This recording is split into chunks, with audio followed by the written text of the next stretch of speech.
I am Rajeshwari, working as a lecturer in chemistry in Sir Sierra College for Women, Eluru. In this video, we discuss about 2nd BSc Chemistry, 4th semester, Paper 4, Spectroscopy and Physical Chemistry. Topic, Unit 4, Electrochemistry 1.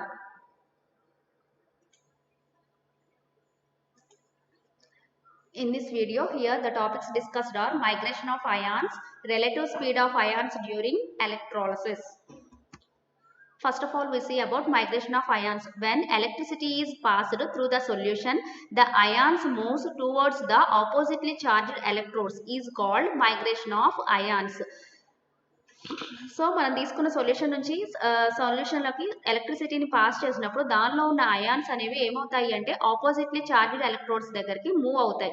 ఈ మూవ్మెంట్నే మనం ఏమంటున్నాము అంటే migration of ions అనేసి చెప్తున్నాం. The independent existence of ions and their migration can be demonstrated by a simple experiment devised by Noyes. So ఆ ions యొక్క existence ఇంకా వాటి migration చెప్పడం కోసం మనకి మైగ్రేషన్ ఎలా జరుగుతుంది ఏంటి అనేది చూపించడం కోసం ఒక సింపుల్ ఎక్స్పెరిమెంట్ని డివైజ్ చేశారు నోయిస్ అనే ఆయన. సో ఆ ఎక్స్పెరిమెంట్ ఏంటి అనేది చూద్దాం. This is the apparatus used for this experiment. ఇక్కడ ఏం తీసుకుంటున్నాం మనం అంటే యూ షేప్ ట్యూబ్ తీసుకుంటున్నాము. తీసుకుని దానిలో ఫస్ట్ ఏం ఫిల్ చేసుకుంటున్నాం అంటే కాపర్ డైక్రోమేట్ సొల్యూషన్ని జెల్లీ ఫామ్లో ఉన్న దాన్ని ఫిల్ చేసుకుని దాన్ని సెట్ చేసుకుంటాం ఫస్ట్. అది మనకి గ్రీన్ కలర్లో ఉంటుంది అనమాట. సో సెట్ చేసుకున్న తర్వాత ఆ జెల్లీ మీద 2 ఆర్మ్స్ లోనూ కూడా చార్కోల్ పౌడర్ని స్ప్రింకిల్ చేస్తున్నాం. సో అదేం చేస్తుంది మనకంటే ఇనిషియల్ పొజిషన్ని రిప్రజెంట్ చేస్తుంది. నెక్స్ట్ ఏం చేస్తున్నాము 2 ఆర్మ్స్లో లేదా 2 లిమ్స్లో కూడా మనం ఏం చేస్తున్నాము అంటే పొటాషియం నైట్రేట్ సొల్యూషన్ని జెల్లీ ఫామ్లో ప్రిపేర్ చేసుకుని దాన్ని ఫిల్ చేసుకుని దాన్ని కూడా సెట్ చేసుకుంటాం అనమాట. అంటే సెటిల్ అయ్యేలాగా చేస్తాం. చేసిన తర్వాత ఏం చేస్తున్నాము అంటే పొటాషియం నైట్రేట్ సొల్యూషన్ని యాక్వస్ సొల్యూషన్ తీసుకుంటాం. ఇప్పుడు తీసుకునే ఆ సొల్యూషన్ని 2 ఆర్మ్స్లోనూ కూడా ఫిల్ చేసుకుంటున్నాము. ఫిల్ చేసుకున్న దానిలో ఏం చేస్తున్నాము అంటే 2 ఎలక్ట్రోడ్స్ని డిప్ చేసుకున్నాం. ఇది మనకి ఎక్స్పెరిమెంట్కి కావాల్సిన అరేంజ్మెంట్ అనమాట. ఇది ఇనీషియల్ స్టేట్ని రిప్రజెంట్ చేస్తుంది. ఆఫ్టర్ సమ్ టైమ్ అంటే మనము ఎలక్ట్రిసిటీని పాస్ చేసిన తర్వాత ఏమవుతుంది అంటే అయాన్స్ అనేవి మూవ్ అవుతాయి కదా. ఆ మూవ్మెంట్ ఆఫ్ ది అయాన్స్ లేదా మైగ్రేషన్ ఆఫ్ ది అయాన్స్ చూపించడానికి ఇది సెకండ్ స్టేట్ చూపిస్తుంది. సో కరెంట్ పాస్ చేసినప్పుడు ఏమవుతున్నాయి మనకి ఆ కాపర్ డైక్రోమేట్లో ఉన్న అయాన్స్ అనేవి మూవ్ అవుతున్నాయి. సో కాపర్ అయాన్స్ తీసుకుంటే కాపర్ +2 అయాన్స్ అనేవి మనకి పాజిటివ్ ఛార్జ్ కాబట్టి నెగిటివ్ ఎలక్ట్రోడ్ వైపుకి మూవ్ అవుతాయి. అంటే లెఫ్ట్ ఆర్మ్లో మూవ్ అవుతున్నాయి. సో అది మనకి ఎలా కనిపిస్తుంది అంటే ఈ లెఫ్ట్ ఆర్మ్లో మనకి బ్లూ కలర్ అనేది ఇంక్రీజ్ అవుతూ వెళ్తుంది. సో ఆ బ్లూ కలర్ని బట్టి మనం అక్కడ ఏం చెప్తాము అంటే కాపర్ అయాన్స్ అనేవి నెగిటివ్ ఎలక్ట్రోడ్ వైపుకి మూవ్ అయినాయి అనేసి చెప్పొచ్చు. నెక్స్ట్ ఇటువైపు తీసుకుంటే ఏమవుతుంది అంటే డైక్రోమేట్ అయాన్స్ ఏవైతే ఉన్నాయో ఆ డైక్రోమేట్ అయాన్స్ అనేవి ఎల్లో కలర్లో ఉంటాయి కదా, అవి మనకి నెగిటివ్ ఛార్జ్ కాబట్టి పాజిటివ్ ఎలక్ట్రోడ్ వైపుకి మూవ్ అవుతాయి. సో మనకి అది ఎలా తెలుస్తుంది అంటే ఈ రైట్ ఆర్మ్లో కలర్ డెవలప్మెంట్ని బట్టి మనకి ఇక్కడ ఆ అయాన్స్ అనేవి పాజిటివ్ ఎలక్ట్రోడ్ వైపుకి మూవ్ అయినాయి అనేసి తెలుస్తుంది. అంటే ఇక్కడ మనకి ఏం తెలుస్తుంది అంటే మైగ్రేషన్ ఆఫ్ అయాన్స్ని చూపిస్తుంది అనమాట. ఈ కలర్స్ అనేవి ఇండికేట్ చేస్తాయి. ఇప్పుడు ఆ ఎక్స్పెరిమెంట్ గురించి చూద్దాం డీటెయిల్గా. The lower part of U-tube is filled with copper dichromate Cu2Cr2O7 jelly. Already ఇప్పుడు చెప్పుకున్నాం కదా మనము. ఫస్ట్ ఏం చేస్తున్నాము కాపర్ డైక్రోమేట్ జెల్లీని ఫిల్ చేసుకుంటున్నాము యూట్యూబ్లో లోవర్ పార్ట్ని. The jelly is prepared by mixing 5% aqueous solution of agar with a small quantity of an equimolecular mixture of copper sulfate and potassium dichromate.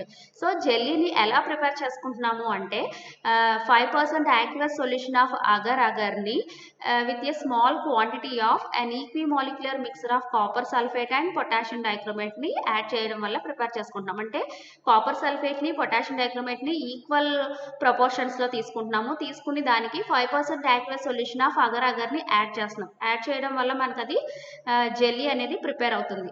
After pouring the jelly to YouTube allow it to cool where the jelly sets to dark green colour. So ఆ యూట్యూబ్లో మనము ఆ జెల్లీని pour చేసిన తర్వాత ఏం చేయాలి అంటే దాన్ని కూల్ చేసి కొంచెం సేపు అట్లాగా సెట్ అయ్యేంత వరకు ఉంచుతాం. అప్పుడు సెట్ అయిన తర్వాత అది మనకి ఏ కలర్లో కనిపిస్తుంది అంటే డార్క్ గ్రీన్ కలర్లో అపియర్ అవుతుంది. A small amount of powdered charcoal is scattered on the surface of the jelly in both of the limbs so as to indicate the initial position of the copper dichromate jelly. So మనకి ఆ jelly settle అయిన తర్వాత ఏం చేస్తున్నాం మనము charcoal పౌడర్ని రెండులో కూడా స్కాటర్ చేస్తున్నాం, అంటే స్ప్రింకిల్ చేస్తున్నాం అనమాట పౌడర్ని. ఎందుకు అంటే మనకి అది initial position of the copper dichromate జెల్లీని ఇండికేట్ చేస్తుంది అనమాట. Potassium nitrate solution in agar agar is placed in both the limbs over charcoal. This is also allowed to set. Next ఏం చేస్తున్నాము, పొటాషియం నైట్రేట్ సొల్యూషన్ కూడా agar agar తోటి mix చేసుకుని jelly ఫామ్లో prepare చేసుకుంటున్నాం. ఆ ప్రిపేర్ చేసుకున్న జెల్లీని ఏం చేస్తున్నాము అంటే ఈ చార్కోల్ మీద ఈ చార్కోల్ లేయర్ పైన మనము 2 ఆర్మ్స్లో కూడా ఫిల్ చేసుకుంటున్నాం. ఫిల్ చేసిన తర్వాత ఏం చేస్తున్నాము అంటే ఈ జెల్లీని కూడా సెట్ అయ్యేంత వరకు కూల్ చేసుకుంటాం అనమాట. Finally a solution of potassium nitrate in pure water is added in the 2 limbs and platinum electrodes are inserted in the aqueous solution. ఫైనల్గా ఏం చేస్తున్నాము అంటే ఆ జెల్లీ కూడా సెట్ అయిన తర్వాత పొటాషియం నైట్రేట్ని వాటర్లో డిజాల్వ్ చేసుకుని యాక్యువస్ సొల్యూషన్ ఆఫ్ పొటాషియం నైట్రేట్ని ప్రిపేర్ చేసుకుంటున్నాం. ప్రిపేర్ చేసుకుని యాక్యువస్ సొల్యూషన్ ఆఫ్ పొటాషియం నైట్రేట్ని ఏం చేస్తున్నాం అంటే 2 limbs ఆఫ్ ది యూట్యూబ్లో కూడా ఫిల్ చేసుకుంటున్నాం. ఫిల్ చేసిన తర్వాత దాంట్లో మనం ఏం చేస్తున్నాము, ప్లాటినం ఎలక్ట్రోడ్స్ని ఇన్సర్ట్ చేసుకుంటున్నాం. When the current is passed, the blue colored copper +2 ions rise into the jelly towards the negative electrode. Current pass చేసేటప్పుడు ఏమవుతుంది, మనకి అయాన్స్ అనేవి మూవ్ అవ్వడం స్టార్ట్ అవుతాయి. సో అలా మూవ్ అవుతున్నప్పుడు ఏమవుతుంది అంటే బ్లూ కలర్డ్ కాపర్ అయాన్స్ అనేవి rise into the jelly towards the negative electrode. Negative electrode వైపుకి ఈ పాజిటివ్ అయాన్స్ అనేవి మూవ్ అవుతున్నాయి. While the reddish yellow coloured dichromate ions move up in the U tube towards positive electrode. So positive copper ions అనేవి negative electrode వైపుకి move అవుతాయి. అలాగే మనకి reddish yellow coloured dichromate ions వాటికి negative charge ఉంటుంది కాబట్టి అవి ఎటువైపు మూవ్ అవుతున్నాయి యూట్యూబ్లో అంటే పాజిటివ్ ఎలక్ట్రోడ్ వైపుకి మూవ్ అవుతున్నాయి.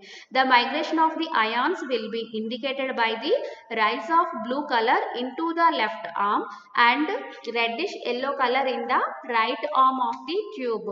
సో మైగ్రేషన్ అయాన్స్ మైగ్రేషన్ అనేది మనకి ఎలా తెలుస్తుంది అంటే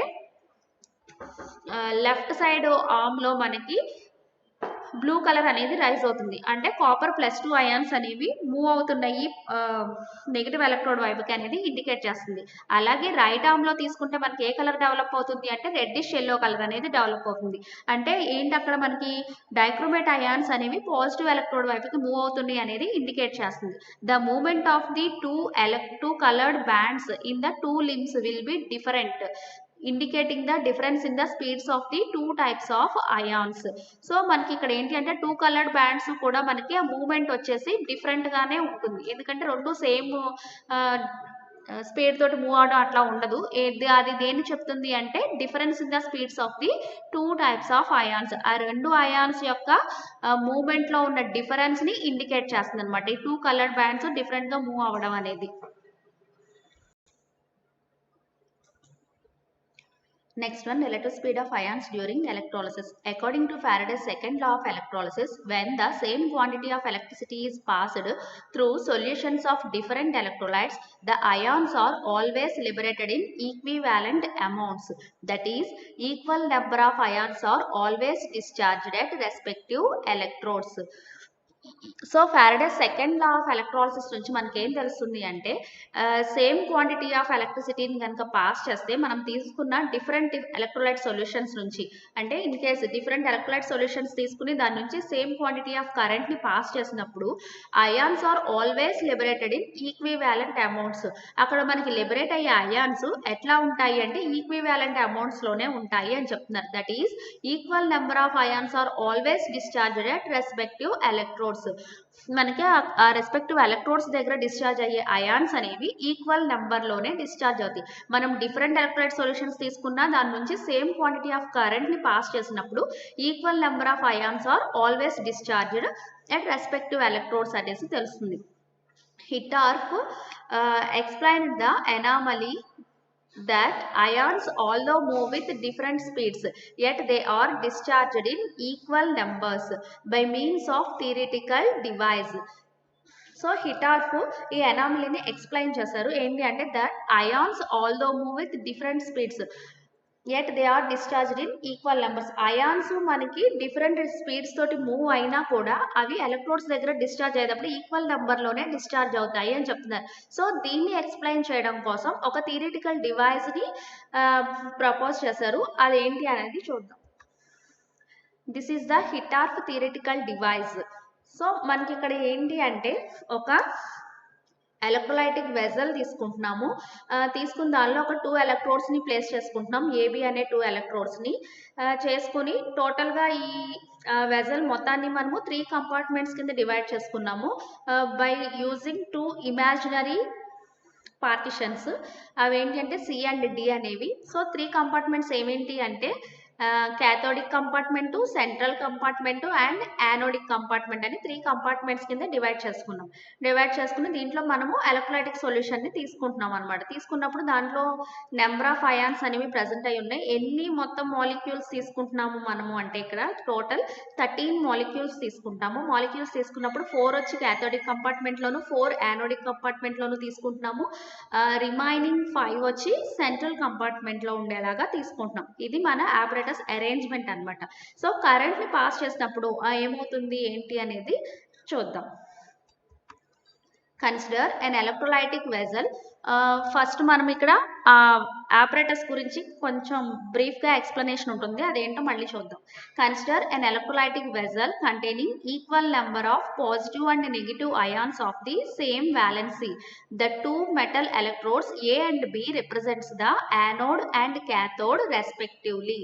Let the solution lying between the electrodes be divided into 3 compartments with the help of imaginary partitions at C and D.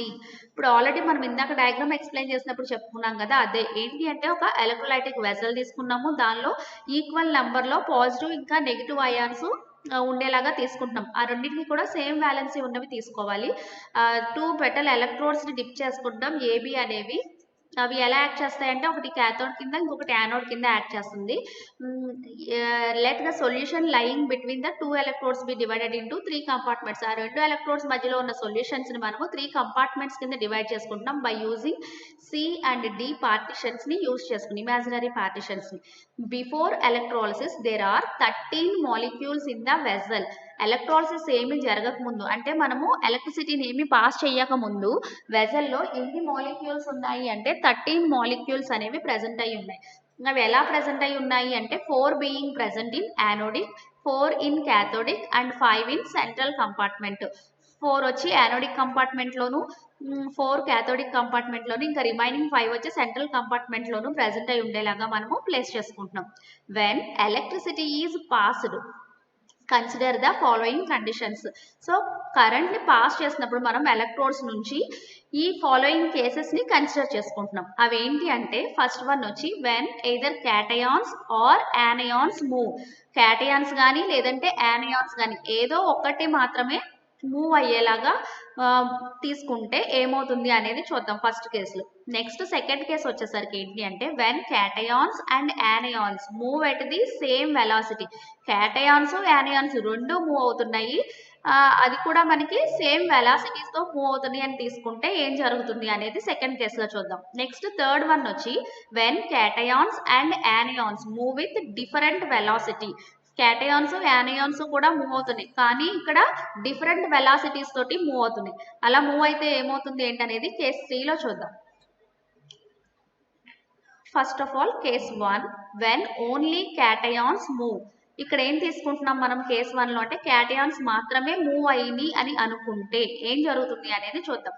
Suppose in a unit time 2 cations from anode compartment move to the middle compartment, from where 2 cations will be pushed to the cathode compartment. So ఇక్కడ ఏం తీసుకుంటున్నాం మనము cations మాత్రమే move అయ్యి అనేసి తీసుకుంటున్నాం. So మరి అలా కన్సిడర్ చేసుకున్నప్పుడు ఇక్కడ ఏం కన్సిడర్ చేసుకుంటున్నాము అంటే ఒక యూనిట్ టైంలో 2 cations from anode compartment, anode కంపార్ట్మెంట్లో నుంచి ఒక 2 cations అనేవి మిడిల్ కంపార్ట్మెంట్లోకి మూవ్ అయినాయి అనేసి తీసుకుంటున్నాం. అక్కడ నుంచి ఏమవుతుంది మిడిల్ కంపార్ట్మెంట్లోకి మూవ్ అయినప్పుడు మిడిల్ కంపార్ట్మెంట్లో ఉన్న అయాన్స్ వాటిని ఏం చేస్తాయి అంటే పుష్ చేస్తాయి. చేయడం వల్ల ఏమవుతుంది అంటే క్యాథోడిక్ కంపార్ట్మెంట్లోకి cations అనేవి వెళ్తాయి అన్నమాట. The number of surplus anions and cations is equal although anions have not moved at all. So అలా మూవ్ అవ్వడం వల్ల ఇప్పుడు మనకి ఏమవుతుంది అంటే యానోడిక్ కంపార్ట్మెంట్లో టూ క్యాటయాన్స్ మూవ్ అయిపోయినాయి కాబట్టి ఇంకా సర్ప్లస్ అయాన్స్ అంటే ఇంకా రిమైనింగ్ మిగిలిన అయాన్స్ ఎన్ని ఉంటాయి అంటే అక్కడ మనకి 2 యానియాన్స్ అనేవి మిగిలాయి యానోడిక్ కంపార్ట్మెంట్ లో తీసుకుంటే అంటే unpaired electrons unpaired ions. Next అలాగే మనకి ఇక్కడ క్యాథోడిక్ కంపార్ట్మెంట్ లో తీసుకుంటే ఏమవుతుంది అంటే ఇక్కడ మనకి 2 అయాన్స్ అనేవి సర్ప్లస్ అయాన్స్ ఉంటాయి. అవేంటి అంటే క్యాటయాన్స్.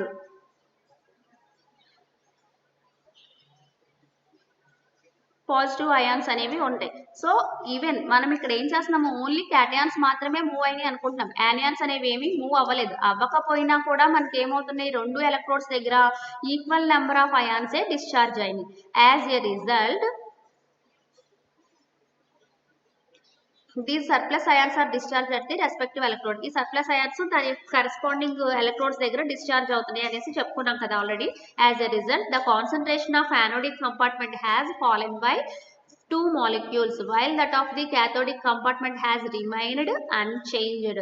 సో మనకి ఇక్కడ ఆ అయాన్స్ అనేవి అలా మూవ్ అవ్వడం వల్ల ఏమవుతుంది అంటే యానోడిక్ కంపార్ట్మెంట్ లో కాన్సన్ట్రేషన్ ఆఫ్ అయాన్స్ తీసుకుంటే 2 molecules అనేవి ఫాలెన్ అంటే డిక్రీజ్ అవుతుంది కాన్సన్ట్రేషన్. 4 molecules నుంచి 2 molecules కి డిక్రీజ్ అయిపోతుంది. అదే మరి క్యాథోడిక్ కంపార్ట్మెంట్ లో తీసుకుంటే ఏమవుతుంది అంటే అక్కడ మనకి కాన్సన్ట్రేషన్ మాలిక్యూల్స్ యొక్క కాన్సన్ట్రేషన్ లో చేంజ్ ఏమీ ఉండదు. 4 molecules యాజ్ ఇట్ ఈస్ అలాగే ఉంటాయి అన్నమాట. Similarly, if only anions are capable of moving and 2 anions enter anodic compartment from cathodic compartment, then there will be a fall in concentration of 2 molecules in the cathodic chamber. So ఇప్పుడు ఏం తీసుకుంటున్నామంటే similar గా ఇందాక ఇప్పుడు first మనం ఏం consider చేసుకున్నాం cations మాత్రమే move అయినాయి యానియాన్స్ అనేవి మూవ్ అవ్వలేదు అని తీసుకున్నాం. ఇప్పుడు ఫర్ ఎగ్జాంపుల్ యానియాన్స్ మాత్రమే మూవ్ అయినాయి అని అనుకుంటే అంటే క్యాటయాన్స్ అనేవి ఏమి మూవ్ అవ్వకుండా యానియాన్స్ మాత్రమే మూవ్ అయినాయి అనుకుంటే ఏమవుతుంది ఇక్కడ కూడా మనం ఎన్ని యానియాన్స్ తీసుకుంటాం 2 యానియాన్స్ మనకి మూవ్ అయ్యి క్యాథోడిక్ కంపార్ట్మెంట్ లో నుంచి సెంట్రల్ కంపార్ట్మెంట్ లోకి వస్తాయి. నెక్స్ట్ సెంట్రల్ కంపార్ట్మెంట్ లోంచి అయాన్స్ పుష్ చేయడం వల్ల ఏమవుతుంది అంటే యానోడిక్ కంపార్ట్మెంట్ లోకి మూవ్ అవుతాయి. అలా మూవ్ అవ్వడం వల్ల ఇప్పుడు ఏమవుతుంది అంటే ఈ ఫాలిన్ కాన్సన్ట్రేషన్ ఎక్కడ ఉంటుందంటే క్యాథోడిక్ కంపార్ట్మెంట్ లో తీసుకున్నప్పుడు మనకి అక్కడ కాన్సన్ట్రేషన్ ఆఫ్ మాలిక్యూల్స్ తీసుకుంటే 4 నుంచి 2 కి డిక్రీజ్ అవుతాయి అన్నమాట. యానోడిక్ కంపార్ట్మెంట్ లో తీసుకున్నప్పుడు కాన్సన్ట్రేషన్ లో ఏ చేంజెస్ ఉండవు రిమైన్ అన్చేంజ్డ్ అని చెప్తాం. అంటే పైన తీసుకున్నట్టుగానే సిమిలర్ గానే ఇక్కడ క్యాటయాన్స్ మూవ్ అయినాయి అని తీసుకున్నాము. అలాగే ఓన్లీ యానియాన్స్ మూవ్ అయినాయి అని తీసుకున్నా కూడా మనకి సిమిలర్ గానే అయాన్స్ అనేవి డిశ్చార్జ్ అవుతాయి. లైక్ క్యాటయాన్స్ మూవ్ అయినప్పుడు ఎట్లా అయితే జరిగిందో సేమ్ ప్రాసెస్ జరుగుతుంది అనమాట ఇక్కడ కూడా. Next case 2 when cations and anions move at the same rate. ఇప్పుడు ఏం తీసుకుంటున్నాము క్యాటయాన్స్ యానియాన్స్ రెండు మూవ్ అవుతున్నాయి సేమ్ స్పీడ్ తోటి మూవ్ అవుతున్నాయి అనేసి తీసుకుంటే అప్పుడు ఏం జరుగుతుంది అనేది చూద్దాం. Suppose in a unit time 2 cations move towards the cathode and 2 anions move towards the anode to give the condition 3. So ఇప్పుడు ఏం చేస్తున్నాం ఒక యూనిట్ టైంలో 2 క్యాటయాన్స్ మూవ్ అయినాయి అనేసి తీసుకుంటున్నాం. ఎక్కడికి మూవ్ అవుతున్నాయి టువర్డ్స్ ద క్యాథోడ్. అలాగే 2 anions move towards the anode. 2 anions అనేవి మనకి ఎక్కడికి మూవ్ అవుతున్నాయి యానోడ్ వైపుకి మూవ్ అవుతాయి అని అనుకుంటే మనకి డయాగ్రామ్ లో కండిషన్ 3ని రిప్రజెంట్ చేస్తుంది ఇది. ఇప్పుడు ఏమవుతుంది అంటే the surplus cations and anions in the respective compartments is the same that is 4 and this will be discharged at the electrodes. So ఈ కేసులో ఏమవుతుంది మనకి ఇక్కడ అంటే సర్ప్లస్ అయాన్స్ రెస్పెక్టివ్ ఎలక్ట్రోడ్స్ దగ్గర ఎన్ని డిశ్చార్జ్ అవుతాయి అంటే 4 అనేవి డిశ్చార్జ్ అవుతాయి అన్నమాట. The concentration in both of the compartments has decreased to the same extent that is by 2 molecules. So ఇప్పుడు రెండు వైపులా అయాన్స్ మూవ్ అయినాయి కాబట్టి ఏమవుతుంది రెండు దగ్గర కూడా 2 ఎలక్ట్రోడ్స్ దగ్గర కాన్సన్ట్రేషన్ ఆఫ్ మాలిక్యూల్స్ అనేవి డిక్రీజ్ అవుతున్నాయి. ఎంత డిక్రీజ్ అవుతున్నాయి అంటే 2 మాలిక్యూల్స్ అనేవి డిక్రీజ్ అవుతున్నాయి అనేసి చెప్తాం. సో ఒకసారి డయాగ్రామ్ లో కండిషన్ 3 చూడండి. చూసినప్పుడు ఏమవుతుంది అంటే మనకి 2 క్యాటయాన్స్ అనేవి యానోడిక్ కంపార్ట్మెంట్ నుంచి మూవ్ అయ్యి సెంట్రల్ కంపార్ట్మెంట్ లోకి వెళ్తాయి. సెంట్రల్ కంపార్ట్మెంట్ లో అయాన్స్ పుష్ చేయడం వల్ల ఏమవుతాయి ఆ 2 అయాన్స్ క్యాథోడిక్ కంపార్ట్మెంట్ లోకి వెళ్తాయి. వెళ్ళినప్పుడు మనకు అక్కడ 2 అయాన్స్ అనేవి ఎక్సెస్ గా ఉన్నాయి, సర్ప్లస్ అయాన్స్ 2 ఉన్నాయి. నెక్స్ట్ ఏం చేస్తున్నాం మనము 2 యానియాన్స్ కూడా మూవ్ అయినాయి అని తీసుకుంటున్నాం. 2 యానియాన్స్ కాథోడిక్ కంపార్ట్మెంట్ నుంచి సెంట్రల్ కంపార్ట్మెంట్ లోకి మూవ్ అవుతాయి, సెంట్రల్ నుంచి యానోడిక్ కంపార్ట్మెంట్ లోకి మూవ్ అవుతాయి. మూవ్ అవ్వడం వల్ల మళ్ళీ ఇక్కడ మనకి ఎన్ని సర్ప్లస్ అయాన్స్ ఉన్నాయి కాథోడిక్ కంపార్ట్మెంట్ లో అంటే ఆల్రెడీ 2 వచ్చాయి. ఇప్పుడు 2 యానియాన్స్ మూవ్ అయిపోవడం వల్ల ఇంకొక 2 పాజిటివ్ సర్ప్లస్ అయాన్స్ వచ్చాయి. అంటే టోటల్ ఎన్ని వచ్చాయి ఇక్కడ మనకి 2 + 2 4 అయాన్స్ అనేవి డిశ్చార్జ్ అయినాయి కాథోడిక్ కంపార్ట్మెంట్ దగ్గర. అలాగే సిమిలర్ గా మనకి యానోడిక్ కంపార్ట్మెంట్ దగ్గర కూడా ఏమవుతుంది అంటే ఫస్ట్ పాజిటివ్ అయాన్స్ మూవ్ అయిపోవడం వల్ల 2 నెగిటివ్ సర్ప్లస్ అయాన్స్ ఉన్నాయి. నెక్స్ట్ ఇప్పుడు ఏంటి అంటే మనకి కాథోడిక్ కంపార్ట్మెంట్ నుంచి ఒక 2 యానియాన్స్ మూవ్ అయ్యి యానోడిక్ కంపార్ట్మెంట్ లోకి వచ్చాయి కదా, ఆ 2 కలుపుకుంటే మొత్తం 4 యానియాన్స్ అనేవి యానోడిక్ కంపార్ట్మెంట్ దగ్గర ఈ ఎలక్ట్రోడ్ దగ్గర డిశ్చార్జ్ అవుతుంది. అంటే టోటల్ సర్ప్లస్ అయాన్స్ ఎన్ని వచ్చాయి ఈ ఎలక్ట్రోడ్ దగ్గర అంటే 4 అయాన్స్ అనేవి వచ్చాయి. సో ఇటు నుంచి 2 అయాన్స్ మూవ్ అయిపోవడం వల్ల కాన్సన్ట్రేషన్ ఏమైంది మాలిక్యూల్స్ ది డిక్రీజ్ అయ్యింది, 4 నుంచి 2 కి డిక్రీజ్ అయ్యింది కాథోడిక్ కంపార్ట్మెంట్ లో. అలాగే యానోడిక్ కంపార్ట్మెంట్ లో కూడా కాన్సన్ట్రేషన్ వచ్చి 4 మాలిక్యూల్స్ నుంచి 2 మాలిక్యూల్స్ కి డిక్రీజ్ అవుతుంది. అంటే ఇక్కడ మనము సెకండ్ కేస్ లో యానియాన్స్ క్యాటియన్స్ 2 మూవ్ అవుతున్నాయి, 2 కూడా సేమ్ స్పీడ్ తో మూవ్ అవుతున్నాయి అని తీసుకున్నప్పుడు 2 ఎలక్ట్రోడ్స్ దగ్గర డిశ్చార్జ్ అయిన అయాన్స్ ఈక్వల్ నెంబర్ లో వచ్చాయన్నమాట మనకి. నెక్స్ట్ కేస్ 3 చూద్దాం. When cations and anions move with different velocities తో మూవ్ అయితే ఏమవుతున్నాయి ఏంటి అనేది చూద్దాం. Suppose in a unit time 2 cations move towards the cathode while 1 anion moves towards anode, indicating that the speed of the cations is twice that of the anions. So ఇప్పుడు case 3 లో ఏం consider చేసుకుంటాం, ఒక unit టైంలో 2 cations అనేవి move అవుతున్నాయి అనేసి తీసుకుంటున్నాం టువర్డ్స్ ద క్యాథోడ్ వైపుకి 2 క్యాటయాన్స్ మూవ్ అవుతున్నాయి అని తీసుకున్నాము. అట్ ద సేమ్ టైం ఏంటి అంటే మనకి ఇక్కడ 1 anion moves towards anode, ఒక యానియాన్ మాత్రమే యానోడ్ వైపుకి మూవ్ అవుతుంది అని తీసుకుంటున్నాం. అంటే 2 కూడా డిఫరెంట్ స్పీడ్స్ లో తీసుకుంటున్నాం. Indicating that speed of the cation is twice that of the anions. Speed of the cations తీసుకున్నప్పుడు ట్వైస్ తీసుకుంటున్నాం కదా, 2 తీసుకున్నాము, ఇక్కడ యానియాన్ వచ్చి 1 తీసుకున్నాం కాబట్టి ఏం తెలుస్తుంది ఇక్కడ మనకి స్పీడ్ ఆఫ్ ది క్యాటయాన్ వచ్చి ట్వైస్ ఉంటుంది and that of the speed of the anion అనేసి చెప్తాం. The state of affairs is shown in position 4. So మనకి ఈ స్టేట్ ని ఎక్కడ చూపిస్తుంది అంటే మనం తీసుకున్న డయాగ్రామ్ లో పొజిషన్ 4 ని రిప్రజెంట్ చేస్తుంది. ఒకసారి డయాగ్రామ్ లో చూడండి, పొజిషన్ 4 వచ్చి the same number, that is 3 surplus cations and 3 surplus anions will be discharged at the respective electrodes. So ఈ కేసులో మనకి ఎలక్ట్రోడ్స్ దగ్గర డిశ్చార్జ్ అయ్యే సర్ప్లస్ అయాన్స్ ఎన్ని ఉన్నాయి అంటే క్యాథోడ్ దగ్గర 3, యానోడ్ దగ్గర 3, అంటే ఈక్వల్ నెంబర్ లోనే ఇక్కడ కూడా డిశ్చార్జ్ అవుతున్నాయి. However, note that the decrease in concentration in the anode compartment is double the decrease in the cathode compartment. కాకపోతే ఇక్కడ ఏమవుతుంది అంటే డిక్రీజ్ ఇన్ కాన్సన్ట్రేషన్ తీసుకున్నప్పుడు యానోడిక్ కంపార్ట్మెంట్ దగ్గర ఎంత ఉంటుంది అంటే డబుల్ ఉంటుంది. The decrease in the cathodic compartment తో కంపేర్ చేసినప్పుడు యానోడిక్ కంపార్ట్మెంట్ దగ్గర డిక్రీజ్ ఇన్ మాలిక్యూల్స్ కాన్సన్ట్రేషన్ వచ్చి డబుల్ ఉంటుంది అనేసి తెలుస్తుంది. సో సిమిలర్ గానే ఇందాక చెప్పుకున్న కేసు లాగానే ఇక్కడ ఏం చేస్తున్నాము, యానోడిక్ కంపార్ట్మెంట్ నుంచి 2 క్యాటయాన్స్ అనేవి మనకి సెంట్రల్ కంపార్ట్మెంట్ లోకి వస్తాయి, సెంట్రల్ కంపార్ట్మెంట్ నుంచి క్యాథోడిక్ కంపార్ట్మెంట్ లోకి వస్తాయి. అలా రావడం వల్ల ఏమవుతుంది అంటే మనకి ఒక పాజిటివ్ అయాన్ మనకి ఇక్కడ క్యాథోడిక్ కంపార్ట్మెంట్ లో ఒక సర్ప్లస్ అయాన్ అనేది ఉంటుంది. నెక్స్ట్ ఏం చేస్తున్నాము మనము అంటే ఇక్కడ 2 అయాన్స్ మూవ్ అవడం వల్ల 2 సర్ప్లస్ అయాన్స్ అనేవి డిపాజిట్ అవుతాయి. నెక్స్ట్ ఒక యానియాన్ ని మూవ్ చేస్తున్నాం. మనం మూవ్ చేసినప్పుడు క్యాథోడిక్ కంపార్ట్మెంట్ నుంచి సెంట్రల్ కంపార్ట్మెంట్ నుంచి యానోడిక్ కంపార్ట్మెంట్ కి మూవ్ అవడం వల్ల ఏమవుతుంది అంటే ఆల్రెడీ 2 పాజిటివ్ అయాన్స్ మూవ్ అవడం వల్ల ఏమవుతున్నాయి 2 నెగిటివ్ అయాన్స్ అనేవి అన్పేర్డ్ గా ఉన్నాయి. సో దానికి నెక్స్ట్ ఏమవుతుంది, ఈ క్యాథోడిక్ కంపార్ట్మెంట్ నుంచి వచ్చిన ఒక యానియాన్ యాడ్ అవడం వల్ల 3 సర్ప్లస్ అయాన్స్ అనేవి డిపాజిట్ అవుతాయి యానోడిక్ కంపార్ట్మెంట్ లో. సిమిలర్ గానే 3 surplus ions are deposit at the cathodic compartment. So even ఇక్కడ మనకి డిఫరెంట్ స్పీడ్స్ తో మూవ్ అవుతున్నా కూడా సేమ్ ఈక్వల్ నెంబర్ ఆఫ్ అయాన్సే డిశ్చార్జ్ అవుతుంది బోత్ ద ఎలక్ట్రోడ్స్ దగ్గర. కన్క్లూజన్ ఏం చెప్తాం వీటి నుంచి అంటే ఫస్ట్ పాయింట్ వచ్చి ions are always discharged in equivalent amounts at the electrodes irrespective of the relative speed of the two types of ions. So మనకి ఇక్కడ అయాన్స్ డిశ్చార్జ్ అయ్యే అయాన్స్ ఎప్పుడు కూడా ఈక్వల్ అమౌంట్స్ లోనే డిశ్చార్జ్ అవుతుంది ఎలక్ట్రోడ్స్ దగ్గర, irrespective of the relative speeds. వాటి speeds తోటి ఏ సంబంధం లేకుండా కరస్పాండింగ్ ఎలక్ట్రోడ్స్ దగ్గర డిశ్చార్జ్ అయ్యే అయాన్స్ ఈక్వల్ గా ఉంటున్నాయి అనేసి చెప్తున్నాం టూ టైప్స్ ఆఫ్ అయాన్స్ తీసుకున్నప్పుడు. నెక్స్ట్ సెకండ్ వన్ వచ్చి falling concentration around any electrode is directly proportional to the speed of the ion moving away from it.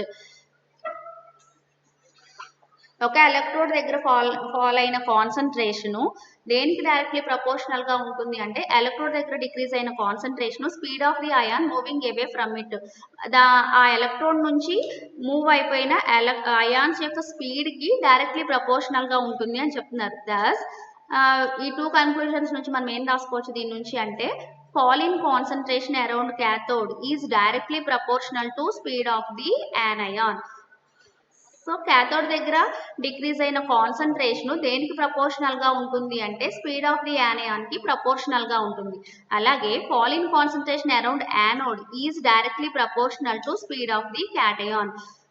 Anode దగ్గర decrease అయిన కాన్సన్ట్రేషన్ దేనికి ప్రపోర్షనల్ గా ఉంటుంది అంటే స్పీడ్ ఆఫ్ ది క్యాటయాన్ కి proportional గా ఉంటుంది అనేసి తెలుస్తుంది సెకండ్ కన్క్లూజన్ నుంచి మనకి. సో మ్యాథమెటికల్ గా ఎట్లా రిప్రజెంట్ చేయొచ్చు దీన్ని అంటే fall in concentration around anode by fall in concentration around cathode is equal to speed of cation by speed of anion. Now if we suppose that the electrolysis is taking place between platinum electrodes, then the position 3 will occur. So ఇప్పుడు వరకు మనం explain చేసుకున్న దాంట్లో తీసుకున్న electrodes platinum electrodes అని అనుకుంటే position 3 అనేది erase అవుతుంది. పొజిషన్ 3 అంటే మనం ఏం తీసుకుంటున్నాం అక్కడ క్యాటయాన్స్ యానియాన్స్ రెండు కూడా మనకి ఇక్కడ సేమ్ స్పీడ్ తోటి మూవ్ అవుతున్నాయి అనేసి తీసుకుంటున్నాం. సో ఈ కేసు వస్తుంది అనేసి చెప్తున్నారు. ఎప్పుడు అంటే ప్లాటినం ఎలక్ట్రోడ్స్ తీసుకుంటే, ప్లాటినం ఎలక్ట్రోడ్స్ మీన్స్ ఇక్కడ ఇనర్ట్ ఎలక్ట్రోడ్స్ తీసుకుంటే అంటే ఆ ఎలక్ట్రోడ్స్ మన అయాన్స్ తోటి ఏమీ కూడా రియాక్షన్ ని జరగవు.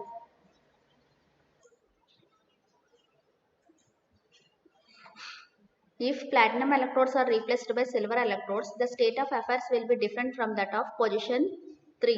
Platinum electrodes place లో silver electrodes కనుక తీసుకుంటే పొజిషన్ 3 లో ఉన్నట్టుగా కాకుండా అయాన్స్ అవి డిఫరెంట్ గా వస్తాయి అన్నమాట. Suppose in a unit time 2 cations move towards cathode while 2 anions move towards anode. ఒక యూనిట్ టైంలో రెండు క్యాటయాన్స్ క్యాథోడ్ వైపుకి మూవ్ అయినాయి అనేసి అనుకుంటే, అలాగే అట్ ద సేమ్ టైం రెండు యానియాన్స్ అనేవి యానోడ్ వైపుకి మూవ్ అవుతున్నాయి అనేసి అనుకుంటే, in the cathodic compartment there will be 4 surplus cations will be liberated on the cathode. Cathodic compartment లో తీసుకున్నప్పుడు మనకి ఏమవుతుంది అంటే 4 సర్ప్లస్ అయాన్స్ అనేవి లిబరేట్ అవుతున్నాయి అనేసి చెప్తామన్నమాట. Consequently the concentration of the cathodic compartment will fall from 4 to 2 molecules. At the same time ఏమవుతుంది అంటే మనకి క్యాథోడిక్ కంపార్ట్మెంట్ దగ్గర మాలిక్యూల్స్ యొక్క కాన్సన్ట్రేషన్ ఏమవుతుంది 4 నుంచి 2 మాలిక్యూల్స్ కి డిక్రీజ్ అయిపోతుంది. However in the anodic compartment the 2 anions will not be deposited on the anode, but these together with 2 other anions unpaired due to migration of 2 cations to cathode, that is the 4 unpaired anions react with 4 silver cations in the anodic compartment. So ఇక్కడ మనకి ఏం జరుగుతుంది అంటే anodic compartment దగ్గర తీసుకున్నప్పుడు అక్కడ మనకి రెండు యానియాన్స్ అనేవి డిపాజిట్ అవ్వాలి యాక్చువల్గా తీసుకుంటే, కానీ ఇక్కడ రెండు యానియాన్స్ అనేవి డిపాజిట్ అవ్వవు. ఇవి ఏం చేస్తున్నాయి అంటే ఇక్కడ రెండు యానియాన్స్ నెక్స్ట్ మనకి అటు క్యాథోడిక్ కంపార్ట్మెంట్ నుంచి వచ్చిన రెండు యానియాన్స్ మొత్తం 4 యానియాన్స్ అనేవి సర్ప్లస్ అయాన్స్ ఉండాలి. కానీ ఇవి ఏమవుతున్నాయి ఆ 4 యానియాన్స్ కూడా మనకి సిల్వర్ క్యాటయాన్స్ తోటి రియాక్ట్ అయిపోతుంది.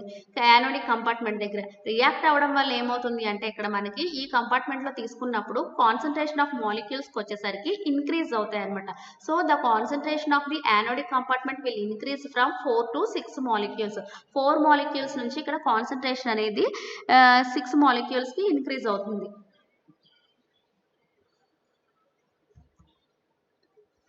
సో ఇదంతా డయాగ్రామ్ లో రిప్రజెంట్ చేస్తుంది. ఒకసారి చూద్దాం ఇది.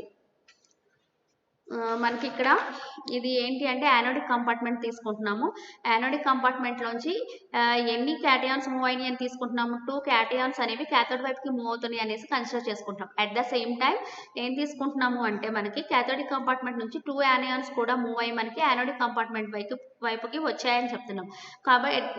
కాబట్టి ఏమవుతుంది అంటే ఇక్కడ మనకి క్యాథోడిక్ కంపార్ట్మెంట్ దగ్గర ఈ ఎలక్ట్రోడ్ దగ్గర ఎన్ని సర్ప్లస్ అయాన్స్ డిశ్చార్జ్ అవుతున్నాయి అంటే 4 సర్ప్లస్ అయాన్స్ అనేవి డిశ్చార్జ్ అవుతున్నాయి.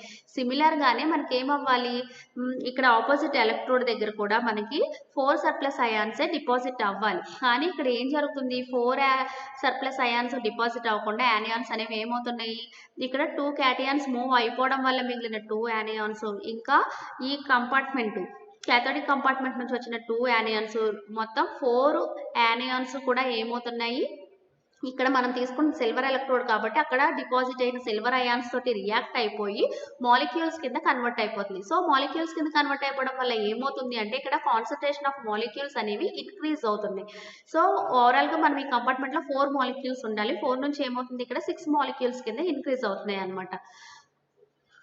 దీని నుంచి మనం కన్క్లూజన్ ఏం చెప్పొచ్చు అంటే ఫస్ట్ వన్ వచ్చి increase in concentration around 1 electrode is equal to the decrease in concentration around the opposite electrode. So ఇక్కడ మనకి ఒక ఎలక్ట్రోడ్ దగ్గర ఇంక్రీజ్ అయిన కాన్సన్ట్రేషన్, సో ఎంత ఇంక్రీజ్ అయ్యింది మనకి ఇక్కడ ఎలక్ట్రోడ్ దగ్గర కాన్సన్ట్రేషన్ అంటే 2 మాలిక్యూల్స్ ఇంక్రీజ్ అయ్యింది. సో ఆ ఇంక్రీజ్ అయిన కాన్సన్ట్రేషన్ దేనికి ఈక్వల్ గా ఉంటుంది అని చెప్తున్నారు అంటే ఆపోజిట్ ఎలక్ట్రోడ్ దగ్గర డిక్రీజ్ అయిన కాన్సన్ట్రేషన్ కి ఈక్వల్ గా అవుతుంది అని చెప్తున్నారు. సో మనకు ఆపోజిట్ ఎలక్ట్రోడ్ దగ్గర ఎంత డిక్రీజ్ అయింది కాన్సన్ట్రేషన్ ఆఫ్ మాలిక్యూల్స్ అంటే 2 మాలిక్యూల్స్ డిక్రీజ్ అయింది కాబట్టి దానికి ఈక్వల్ గా ఉంటుంది. సెకండ్ వన్ వచ్చి total ions deposited at cathode is equal to the sum of the ions lost from both of the electrodes. So total ions deposited at cathode. Cathode దగ్గర deposit అయిన total ions దేనికి equal గా ఉంటాయని చెప్తున్నారు, 2 electrodes దగ్గర last అయిన ions కి equal గా ఉంటుంది అని చెప్తున్నారు. సో మనకి క్యాథోడ్ దగ్గర ఎన్ని అయాన్స్ డిపాజిట్ అయినాయి అని చెప్పాము, 4 అయాన్స్ డిపాజిట్ అయింది సర్ప్లస్ అయాన్స్ వచ్చేసరికి. ఆ 4 నెంబర్ దేనికి ఈక్వల్ అవుతుంది, రెండింటి దగ్గర లాస్ట్ అయిన అయాన్స్ అని చెప్తున్నాం. అంటే మనకి ఇక్కడ క్యాథోడ్ దగ్గర నుంచి ఎన్ని అయాన్స్ మూవ్ అయిపోయినాయి, 2 యానియాన్స్ అనేవి మూవ్ అయిపోయినాయి అనుకుంటున్నాం. అలాగే యానోడిక్ కంపార్ట్మెంట్ నుంచి కూడా మనకి 2 క్యాటయాన్స్ అనేవి మూవ్ అయిపోయినాయి. అంటే 2 + 2 4, ఈ 4 కి ఈక్వల్ గా ఉంటుంది total ions deposited at the cathode. Next reference books. First one Unified Chemistry by O.P. Agarwal. Second one Advanced Physical Chemistry by Atkins. Third one Unified Chemistry by Y.R. Sharma, K. Ramarao. And fourth one Introduction to Electrochemistry by S. Glaston. And fifth one Modern Electrochemistry by J.O.M. Bockris and A.K.N. Reddy. Thank you.